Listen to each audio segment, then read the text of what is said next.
We've all experienced some degree of being left out in life. And that's all any of us want, is to be included.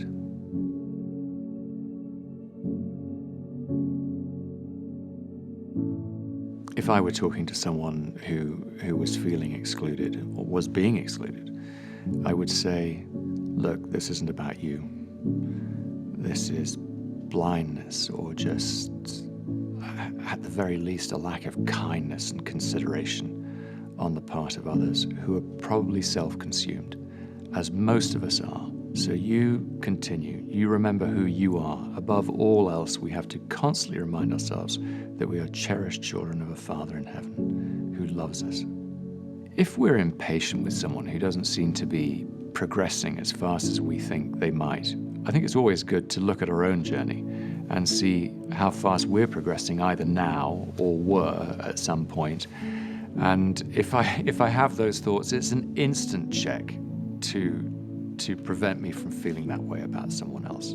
Largely because I realize how extraordinarily patient our Father in heaven is with me and with all of us. One of the great lessons of the gospel is that we get so many fresh starts, that we can start again and again, that we can fall, that we can stumble, that we can pick ourselves up, and that we get a fresh start.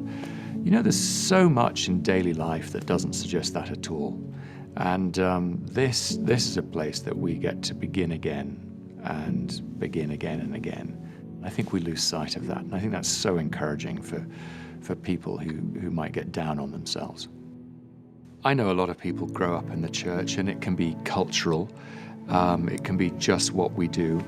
Others will say, well, why the church? And I had an experience, I suppose it's about 15 years ago. I came from our home in England to General Conference, and I was coming out of a session surrounded by people from all over the world. And I thought, this is it. This is the church. We're from everywhere. We include everybody. And this is where I belong.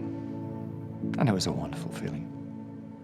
I think whether you're coming into it for the first time or if you've been here for generations, we have to remember and constantly remind ourselves that, as someone wise once said, this is a hospital for the sick, not a monastery for the perfect. There is nobody perfect here. We're not going to find them. It isn't going to be you. We're here because we all need help from one another.